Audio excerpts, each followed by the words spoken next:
Alors, dans cette vidéo, on va s'intéresser un peu à comment la France s'intègre dans l'Union européenne et comment elle arrive à développer certains projets qu'on peut qualifier de transfrontaliers. Alors, dans la partie précédente, on s'était surtout intéressé aux programmes qui existent à l'échelle de l'Union européenne, comme Schengen, l'Union monétaire avec l'euro, le programme FEDER ou encore Erasmus. Là, on va s'intéresser plus particulièrement aux conséquences et aux projets économiques qui concernent la France et certains pays voisins. Alors justement, on va essayer de voir comment est-ce que la France s'intègre avec ses pays voisins. Alors, d'abord, on peut dire au niveau politique, on peut rappeler que la France, elle joue un rôle important puisque c'est le deuxième pays qui possède le plus de députés au Parlement européen derrière l'Allemagne. Ensuite, d'un point de vue économique, on va voir que la France est un territoire plutôt bien intégré dans l'Union européenne pour plusieurs raisons. Alors, la première raison qu'on peut évoquer, c'est sa proximité géographique avec ce qu'on appelle la mégalopole européenne. Alors, pour rappel, la mégalopole européenne, c'est une région qui s'étend du sud du Royaume-Uni au nord de l'Italie, avec une très forte concentration d'habitants et aussi une très forte concentration de richesses. Donc sa proximité géographique avec cette région permet le développement et facilite le développement économique de la France. Ensuite, si on s'intéresse un peu au réseau de transport, là aussi, la France est plutôt bien placée. Elle possède un port important, avec Le Havre, un des plus importants d'Europe. Elle possède aussi un aéroport très important, Roissy-Charles de Gaulle, qui est un des plus fréquentés d'Europe. Et enfin, si on prend les transports terrestres, on voit qu'elle se trouve à la croisée de nombreux axes routiers très importants. Notamment, alors elle se trouve sur l'axe Londres-Lille-Paris-Lyon, qui est un axe très fréquenté. Elle se trouve à proximité d'un autre axe très important, Rotterdam, qui est le principal port européen, Francfort, Bâle, Milan. Donc ça veut dire qu'elle est plutôt bien intégrée dans les réseaux de transport. Et ça, c'est un atout évidemment pour la France. Alors ce à quoi on va s'intéresser, là, ce sont plutôt les projets transfrontaliers. Alors qu'est-ce qu'on entend par projet transfrontalier Pour le comprendre, on peut prendre le document page 342 qui va nous éclaircir. Alors, sur ce document, on voit ce qui s'appelle les eurorégions. Donc c'est quelque chose qui a été mis en place afin de pouvoir développer des projets de deux côtés d'une frontière. Pourquoi? Parce qu'on se rendait compte que finalement, les frontières, ce sont des limites qui existent encore malgré le projet de l'Union européenne. Pourquoi? Parce que de chaque côté des frontières, on a toujours des lois qui sont différentes.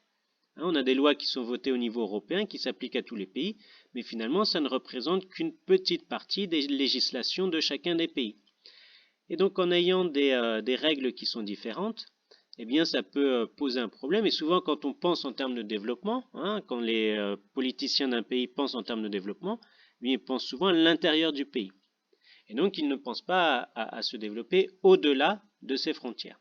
Donc, c'est pour ça qu'on a mis en place des eurorégions qui doivent permettre de développer économiquement certains territoires avec leurs territoires voisins. Donc, vous voyez l'eurorégion de la Manche. Alors, évidemment, elle va être en grande partie remise en cause avec la sortie du Royaume-Uni. Sud, mer du Nord, donc le territoire en bleu clair. France, Wallonie, Flandre, donc pour prendre en compte la Belgique. D'accord? La grande région de l'Est, avec le sud de la Belgique, le Luxembourg, l'Allemagne, la France. Vous en avez une aussi ici, une qui concerne la France et la Suisse, une qui concerne l'Italie et le sud-est de la France, et une autre à laquelle on va s'intéresser un peu plus tard, c'est celle de la France et l'Espagne. Donc le but, c'est de favoriser des projets en commun entre 2 voire 3 pays, voire même 4, si on prend l'exemple de la grande région, toujours dans la même idée de la CECA puis de la CEE à ses débuts, c'est-à-dire créer des solidarités économiques entre deux pays afin de pouvoir créer une dépendance et aussi un rapprochement. Si on crée des projets en commun, on va se rapprocher de ces pays-là et du coup on va essayer d'éviter de rentrer en conflit et surtout on va avoir des personnes des deux côtés des frontières qui vont avoir l'habitude de travailler ensemble, et ça aussi ça va opérer un rapprochement, d'accord? Et il y a toujours du coup ce but d'éviter la guerre. Chose qui pour l'instant, hein, c'est toujours important de le rappeler, qui a marché puisque depuis 1945, si on prend les pays de l'Union européenne, et j'insiste bien sur l'Union européenne parce qu'on verra qu'il y avait eu aussi des conflits dans d'autres territoires d'Europe, mais au sein de l'Union européenne, on n'a plus connu de guerre depuis 1945. Donc ça veut dire aussi que ce projet, au moins sur ce point, il a bien fonctionné et c'est aussi important de le rappeler. Alors, nous on va s'intéresser à une eurorégion en particulier, c'était le travail que vous aviez à faire aujourd'hui. Donc c'est bien puisque il est un peu évoqué brièvement ce projet dans votre manuel. Et en plus, autre aspect important et intéressant, c'est qu'il se situe à proximité puisque il s'agit de l'hôpital Cerdagne qui se trouve à Puigcerdà, donc juste de l'autre côté de la frontière des Pyrénées. Alors, on vous demandait donc de quel projet s'agit-il et comment l'UE y a participé. Donc il s'agissait de la construction d'un hôpital que l'UE a financé à 60%. Donc là aussi, toujours avec le programme du FEDER, le Fonds économique de développement régional, eh bien, il a participé à la construction de cet hôpital. Il y a une participation espagnole, une participation française, et donc cet hôpital a pu voir le jour. Alors, on vous demandait justement quels sont les avantages de cet hôpital. Alors, parmi les avantages qu'on peut trouver, hein, cela permet à une population montagnarde d'avoir un hôpital à proximité. Alors souvent, en montagne, on a de faibles densités, et donc il y a très peu d'habitants qui vivent en montagne, et donc on ne va pas construire des hôpitaux partout. Et donc souvent, les personnes se trouvent très loin, quand elles habitent en montagne, elles peuvent se trouver très loin de certains hôpitaux. Hein, on vous le met là, il fallait parcourir parfois 2 heures pour aller jusqu'à Perpignan. Donc là, ça permet de rapprocher ce service-là, sauf que c'était pas forcément, ça valait pas forcément le coup de construire juste un hôpital que pour les Français. Les Français n'y auraient pas trouvé un avantage. Les Espagnols, construire un petit hôpital juste pour la population côté espagnol, ça n'aurait pas été très utile. Donc du coup, on a mutualisé les moyens pour avoir un hôpital qui concerne à la fois les Français et les Espagnols de chaque côté de la frontière. En l'occurrence, il a été placé du côté espagnol. Alors, ce qui n'est pas sans créer de soucis, alors je vous montre rapidement cet hôpital, hein. Donc ça c'est l'hôpital qui a été construit, qui fonctionne depuis quelques années maintenant. Alors, qu'est-ce qu'on avait comme inconvénients? Donc les inconvénients qui demeurent malgré tout, donc un des problèmes qui était évoqué, c'était le rapatriement des corps français. Donc quand une personne meurt à l'étranger, et donc si une personne meurt dans cet hôpital, elle est considérée comme étant morte à l'étranger, c'est compliqué de rapatrier le corps puisqu'il y a un certain nombre de démarches administratives à faire. Ce autre problème qui s'est posé, alors même si ça commence à être résolu, c'est le fait que les Français qui naissaient dans cet hôpital, ils étaient considérés comme nés à l'étranger. Or, quand un Français est né à l'étranger, tous les documents administratifs que vous voulez faire concernant votre état civil, etc., ils doivent être faits à Nantes, d'accord? Puisqu'à Nantes, il y a un détachement du Quai d'Orsay, c'est-à-dire le ministère des Affaires étrangères. Et donc, si vous êtes né à l'étranger et que vous êtes français, eh bien, tous vos papiers, il faudra les faire à Nantes. Donc, ce qui peut compliquer la tâche, alors que vous êtes né à seulement quelques kilomètres de chez vous, peut-être. Et ensuite, l'obligation des urgentistes de n'intervenir que dans leur pays. Donc, ça veut dire que si il y a un problème côté français, que des urgentistes français sont mobilisés pour intervenir sur un autre endroit, eh bien, on ne pourra pas envoyer d'urgentistes espagnols intervenir directement.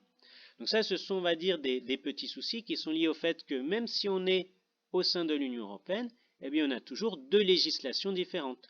Ça veut dire que sur les remboursements de frais, sur l'intervention des urgentistes, sur tout ce qui est l'administration liée à l'état civil, eh bien, on a des lois différentes entre l'Espagne et la France.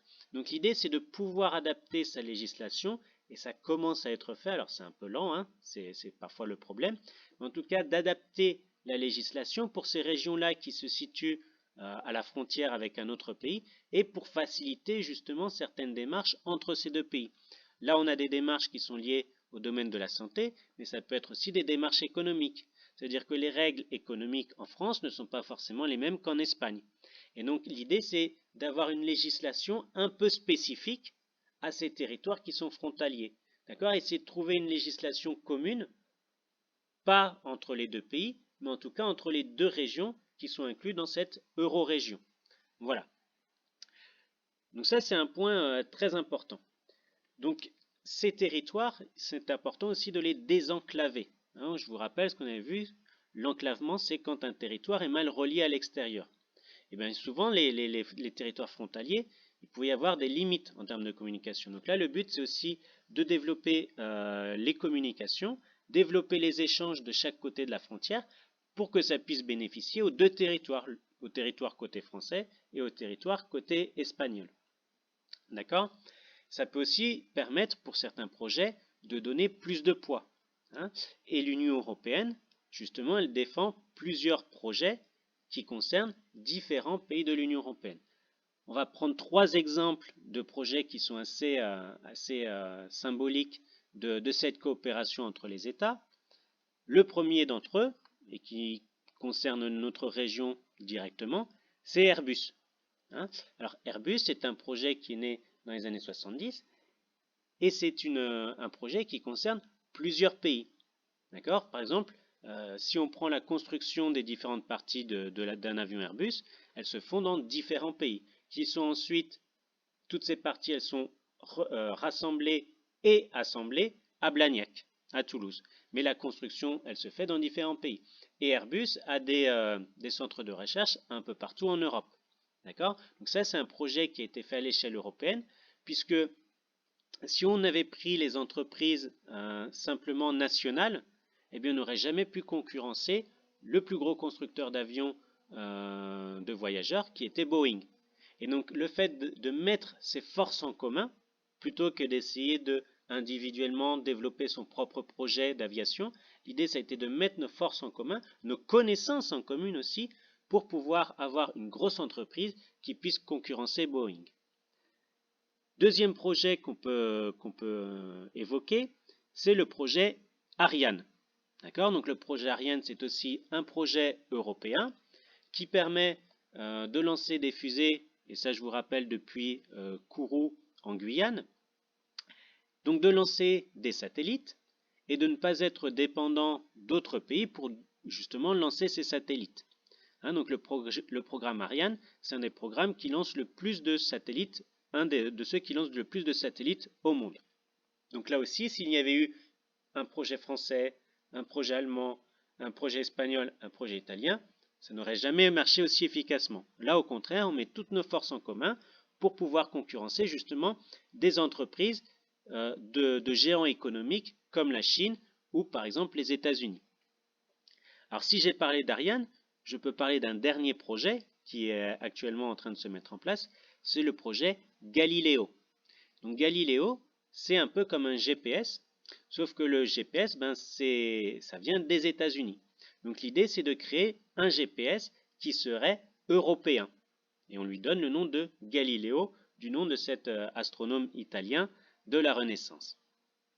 Donc là aussi, si chaque pays avait essayé de faire individuellement son projet, eh bien il n'aurait sans doute pas eu les moyens de pouvoir avoir un système aussi efficace, voire plus efficace, et Galileo a la prétention de devenir plus efficace quand il sera définitivement abouti, plus efficace que le GPS des États-Unis. Donc ces projets montrent que c'est très important cette coopération entre pays européens, puisque c'est ça qui doit permettre de pouvoir concurrencer des géants économiques, de grandes entreprises, et chose qu'on ne serait sans doute pas arrivé à faire si on en était resté au niveau national. Voilà. Donc c'en est fini à présent pour l'Union européenne. Si jamais vous avez des questions à poser, vous pourrez les poser sur le fil de discussion